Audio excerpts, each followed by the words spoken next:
magiciens et les cartomanciennes. Aujourd'hui, je vais vous faire le speed dating du tarot de Gulliver, qui est un tarot en auto-édition que vous pouvez retrouver sur la boutique Guldologie sur Etsy de l'artiste et créatrice de tarot et oracle Gulliver l'Aventurière. Je vous partage donc le speed dating que j'ai fait avec ce tarot. Bien évidemment, chaque speed dating vous est propre, donc vous pourrez avoir des réponses totalement différentes, mais en règle générale, pour tout ce qui touche à la personnalité du jeu, on se retrouve quand même sur des choses assez similaires d'une personne à une autre. Alors, ce tirage, donc c'est un tirage que j'ai créé pour faire connaissance avec son jeu, et vous pouvez le retrouver, je vous mettrai un lien en dessous de la vidéo pour que vous puissiez retrouver les questions et le descriptif de chaque question. Donc la première question que je pose à mon tarot, c'est « Qui es-tu » Et j'ai cette carte-ci, qui est la carte de la mort, l'arcane sans nom. Alors clairement là il annonce la couleur, hein, c'est un tarot qui va pas avoir peur d'être dark, d'être grinçant, d'être sans pitié. Il a un côté aussi un petit peu ricanant, moi je la trouve rigolote cette mort. Donc côté quand même humoristique. Je pense que il aura un aspect assez profond, transformateur. Et puis la mort, ce squelette, il y a aussi ce côté un peu dépouillé et dépouillant. Parce qu'il va vraiment faucher tout ce qu'il y a sur son passage. Donc faut pas avoir peur de se mettre à nu, je pense, avec ce tarot. Et puis c'est un peu la politique zéro bullshit, quoi. Si t'as des trucs planqués sous le tapis, moi je vais les trouver. Donc il annonce bien la couleur déjà, on est bien en confiance, c'est bien, on y va, on n'a pas peur. Alors, deuxième question, que fais-tu dans la vie ?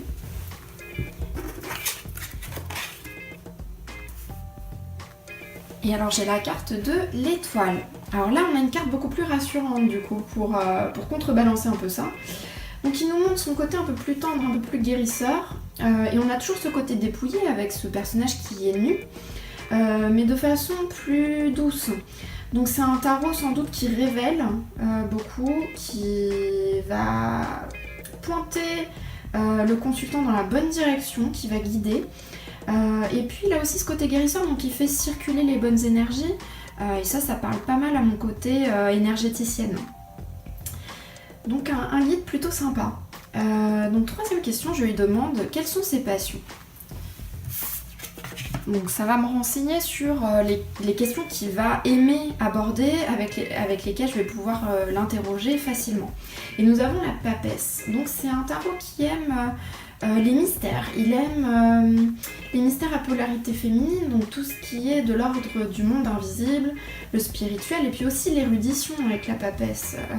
Donc il va nous aider à la fois à nous connecter au monde invisible, à l'autre côté du voile, mais on va pouvoir aussi analyser, décortiquer les symboles et faire marcher à la fois le cerveau droit et le cerveau gauche. Donc c'est quelque chose qui me parle pas mal et qui m'invite vraiment à le prendre en main, le manipuler, l'emmener partout avec moi. Alors au contraire, quatrième question, que détestes-tu ? Bam, la tempérance. Donc là ce sera les questions qu'il n'aimera pas du tout aborder, qui vont me barber complètement. Et donc clairement on a un tarot qui s'annonce comme la mort, donc assez dans ta face, et là il nous dit la tempérance, moi ça me gonfle. Donc en gros la demi-mesure c'est pas pour lui. Il va pas être dans la douceur, il va pas prendre un gant de velours, il va être plutôt badaboum.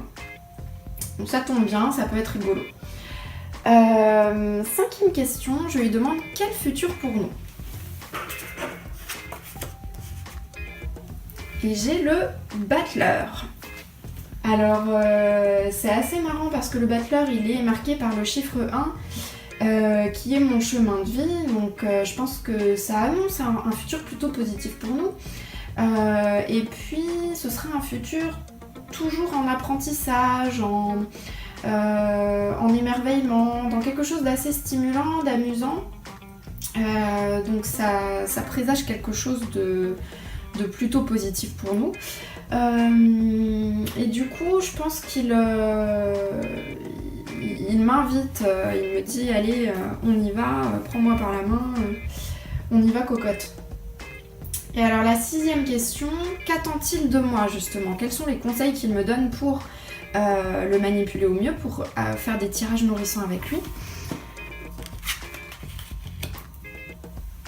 J'ai la carte de l'amoureux. Du coup, on sent un côté assez passionnel quand même, un côté presque, je dirais, possessif et jaloux, dans cette ambiance aussi du choix de l'amoureux. Donc je pense que c'est un tarot qui a pas envie d'être dans le fin fond de ma collection, qui a envie qu'on ait une relation assez exclusive, une relation presque passionnelle. C'est un peu totalitaire en fait, hein. Un tarot un peu jaloux, possessif, mais il a un côté très attirant, très spécial, très à part forcément. C'est un tarot d'artiste, c'est un tarot qui a été créé par quelqu'un avec qui je collabore et j'ai collaboré. Et du coup, ça se retrouve aussi dans cette lame de l'amoureux, il y a un vrai attachement en fait dans ce tarot, il a vraiment une étincelle en plus. Et il me le rappelle un peu là, genre non mais attends, tu comptes utiliser d'autres trucs que moi? Ça me convient pas trop. Donc on voit sa personnalité, hein. On voit qu'il a une personnalité bien trempée quand même dans ce speed dating. Sa 7e question, avec qui aimes-tu passer ton temps libre? Le soleil. Alors on est toujours dans cette flamboyance, hein, ce côté assez... qui est pas trop dans la timidité et qui va à fond. Si je l'utilise avec des consultants, donc cette lame elle me dit qu'il faudra que ce soit des gens qui ont quand même assez confiance en eux, qui sont assez solides, parce que peut-être qu'ils pourraient être un peu confrontants justement avec cette première carte de la mort, et puis son côté assez dans ta face, et qui n'aiment pas la tempérance.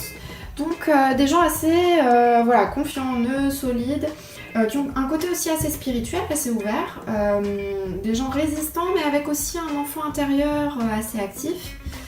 Et puis avec le soleil qui de façon archétypale est masculin, je pense qu'il me dit aussi que je pourrais facilement l'utiliser avec des hommes, sachant que la cartomancie, souvent, on va souvent avoir des consultantes plus que des consultants, et de temps en temps quand on a des hommes, on a aussi peur de tomber à côté de la plaque en choisissant nos outils et de proposer quelque chose qui parlera pas du tout aux hommes.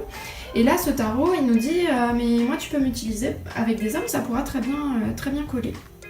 Donc ça peut être un très bon point positif pour lui. Et enfin, la dernière question que je lui pose, pour savoir si lui et moi serons compatibles, savoir qu'est-ce qu'il pense de moi. Donc, que penses-tu de moi, grand fou? Et j'ai la carte du mât. Alors, c'est assez drôle parce que le mât, c'est aussi le fou.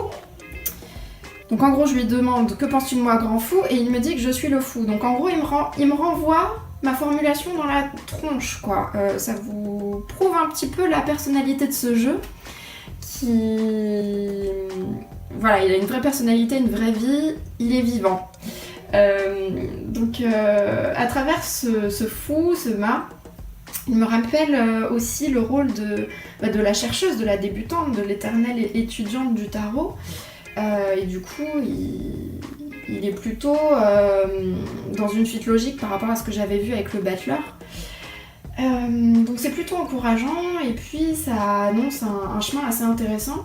Je le vois un peu personnifié dans ce chien là qui vient croquer les fesses du fou.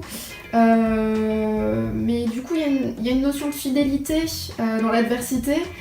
Du coup il y a un côté je vais te croquer le cul mais tu vas adorer, tu vas voir, ça va être génial, on va continuer à faire ça longtemps.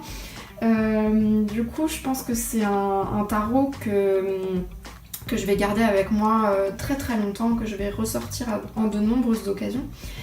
Et il y a vraiment un potentiel aventurier, c'est assez rigolo parce qu'il a été créé par Gulliver l'aventurière. Donc voilà, il intègre un petit peu tous les éléments dans sa réponse, donc on sent qu'il a vraiment de la personnalité. Et puis il dit let's go quoi, avec un gros sourire en coin, je te ferai pas de cadeau mais on va vachement se marrer. Donc voilà, j'espère que vous avez apprécié ce speed dating que je vous partage et n'hésitez pas à me dire si vous avez ce jeu et si vous avez fait votre speed dating, qu'est-ce que vous en avez retiré. Je vous fais plein de gros bisous, cartomancez merveilleusement bien et à très bientôt.